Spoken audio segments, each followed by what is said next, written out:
Nuestra meditación de hoy se titula La esencia del cristianismo es su exclusividad. Y mientras que los invito a que busquen 1 Corintios capítulo 15, versículo 14, les afirmo este concepto, esta verdad. La esencia del cristianismo es su exclusividad.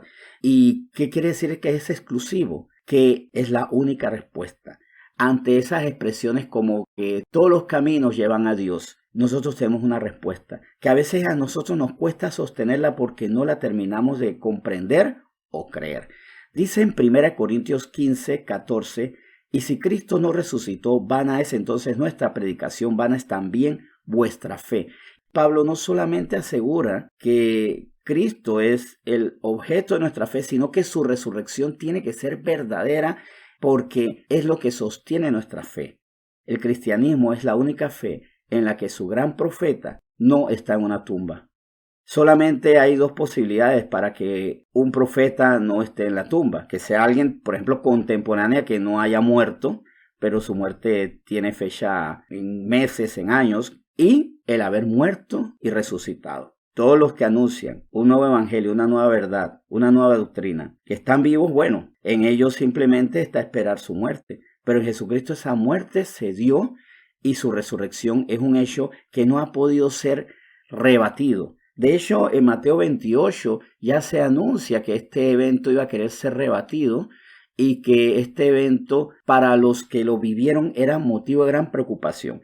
Y sobre todo hay que tomar en cuenta que cuando Jesucristo resucita, está rodeado de enemigos muy poderosos, enemigos que no solo tienen influencia religiosa y política, sino tenían todos los recursos económicos, logísticos, militares, de seguridad y todo, para evitar que se difundiera una verdad. Es más, para que ellos pudieran tergiversar, convertir en mentira lo que era verdad y para investigar. Tenían todo lo que necesitaban para presionar a los falsos testigos y la sagacidad de su propia inteligencia militar y demás para desenmascarar una mentira, y no lo hicieron. Por eso es que Mateo 28, versículos 13-14 dice lo siguiente: diciendo, decid vosotros, sus discípulos vinieron de noche y lo hurtaron estando nosotros dormidos. Y si esto lo oyere el gobernador, nosotros le persuadiremos y os pondremos a salvo. Estas fueron palabras de las autoridades religiosas de la época, los enemigos de Cristo, que a los soldados romanos que vieron la tumba vacía, los convencieron de que sostuvieran esa mentira. De hecho, previamente a esto le dieron dinero para comprarles sus conciencias, para que no dijeran la verdad. Pero no, evidentemente el cuerpo no fue robado, la tumba estuvo vacía y esto convirtió a Cristo no solo en alguien que efectivamente resucitó y que no ha podido ser rebatido. Se ha puesto en duda, se ha querido ridiculizar la posibilidad, se ha querido diluir este testimonio, pero no se ha podido hacer, porque la resurrección fue verdadera. Pero volviendo al tema, y para enfatizar más en el tema, la esencia del cristianismo es su exclusividad. Jesús lo dijo, y esto lo tenemos que tener bien claro. En Juan 14:6, por ejemplo, lo dijo con palabras muy claras, donde él no dijo otros y yo, el colectivo somos, no. En Juan 14:6 él lo dijo: yo soy el camino y la verdad y la vida. Nadie viene al Padre sino por mí. No por el bonche, no por la gleba, no por la multitud de filosofías, solo por mí. Yo soy el único camino. Este es el camino exclusivo. Por eso el cristianismo es exclusivo. Excluye cualquier otra filosofía que diga que Cristo no es el Salvador. Y en Hechos 4, versículo 12 se enfatiza una declaración que hace una iglesia naciente, una iglesia que todavía tenía reciente el testimonio de la resurrección de Cristo, una iglesia que ya tenía testigos, porque Jesús, después que muere, resucita, aparece. Tiene más de una aparición, una serie de apariciones a testigos para que ellos confirmaran su resurrección. Si esto se hizo, llevar a la muerte oprobiosa a quien decía ser el Mesías, ¿qué podía ser lo que podrían recibir los que aseguraban que él no había muerto, sino que él estaba resucitado, que él había vencido a la muerte y los designios, las decisiones, la cruel determinación de sus enemigos? Porque implícito, al mismo tiempo que se venció a la muerte, se venció a todos los homicidas que le proveyeron esa injusta muerte. Porque eso es lo que siempre tenemos claro. Él venció la muerte, pero recordemos, también venció, humilló, apabulló a los que lo llevaron a la cruz. Por supuesto que proclamar esto era muy peligroso. Sin embargo, en Hechos 4:12 dice, y en ningún otro hay salvación, porque no hay otro nombre bajo el cielo dado a los hombres en que podamos ser salvos. En ningún otro. O sea, no hay otra manera. No hay santo, no hay obra, no hay karma, no hay caridad alguna que me provea salvación. Por eso es que insisto mucho en esto.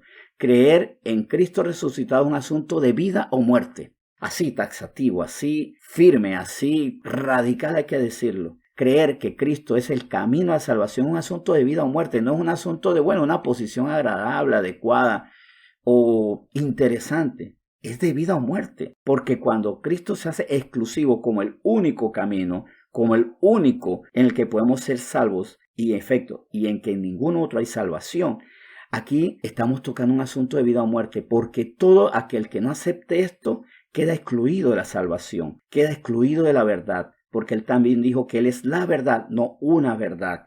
Vamos también en ese sentido a reafirmar esta idea en 1 Timoteo capítulo 2, versículo 5. Otra carta de un perseguidor de cristianos convertido en anunciador del cristianismo. Pablo, cuando dirige esta carta a Timoteo. Y en 1 Timoteo capítulo 2 versículo 5 dice lo siguiente, porque hay un solo Dios y un solo mediador entre Dios y los hombres, Jesucristo hombre. Jesucristo es el único que recibió toda la potestad y toda rodilla se doblará ante él, no ante Brahma, no ante Buda, no ante Tonantzin, por ejemplo, no se doblará ante Quetzalcóatl, ante la filosofía de la bondad absoluta del universo que conspira para que se cumplan todos nuestros sueños. Nada de eso. Solamente ante Jesús se doblará toda rodilla.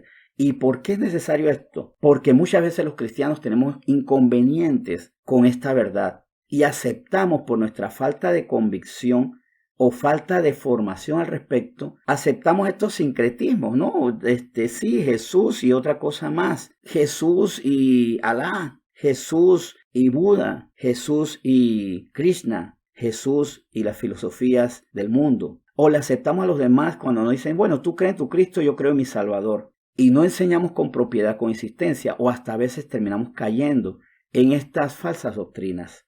En Juan 10:9, Jesús volvió a insistir en esto y por eso tenemos que afirmar en la exclusividad de Cristo, en que nosotros no somos una bonita alternativa, una opción con bonitas canciones, con ceremonias bien instruidas. No, en Juan 10:9 Jesús dijo, yo soy la puerta, el que por mí entrare será salvo y entrará y saldrá y hallará pastos. Cristo es exclusivo. Y ante la acusación de muchas personas que dicen, ¿por qué solamente el cristianismo es verdad si hay miles de caminos? Así que ustedes fueron los únicos en el mundo que dieron el clavo. Nosotros nos quedamos callados por falta de conocimiento o de convicción, cuando nuestra respuesta debe ser, pues sí, solamente puede haber una verdad. Una verdad es lo que el Señor Jesús demostró en su resurrección. Lo que el Señor demostró y que dio tanto valor para que personas que estaban en una situación muy peligrosa anunciar que Jesucristo, el que había sido llevado a la cruz, había resucitado y sin embargo aceptaron la muerte, aceptaron la persecución, ser despojados, ser burlados, ser humillados. De hecho, eso es un argumento que también me gusta siempre recordar. ¿Qué hizo que personas de Jerusalén, donde podía ser desmentida esta historia si no era verdad, confirmaron el evento y hasta la muerte vivieron lo que nosotros a veces no sostenemos con argumentos porque nos hace falta conocer cuál es la verdad o afirmarnos la verdad? El cristianismo es exclusivo, sí, y tenemos que crecer en el conocimiento de Cristo para no dudar. Tenemos que afirmarnos en esto y todo lo que vamos a hacer es afirmarnos en esto. Y aún dentro de nuestro cristianismo no hay otros caminos, no son las obras, no son los santos, no son los ángeles, no hay otro camino. Los santos son ejemplares testimonios de lo que debemos hacer. La amada Virgen, sí, la Madre de Jesús, la que cumplió a cabalidad su papel. Ella misma hubiera dicho siempre, como dijo, a Él oíd, prestar atención, porque Él es el que hace. Vamos a orar. Gracias, Señor, por este tiempo tan especial donde tú nos recuerdas que tenemos que estar bien afirmados en la verdad, porque muchas veces afuera del cristianismo nos presentan otros caminos, pero dentro del cristianismo nos hemos inventado otros caminos. Nos hemos inventado otros caminos para la salvación, nuestras buenas obras, cuando al contrario, las buenas obras son el fruto de que somos salvos y que tenemos una nueva naturaleza.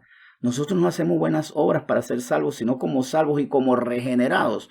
Ya es lógico que actuemos diferente. Señor, porque no hemos inventado intercesores.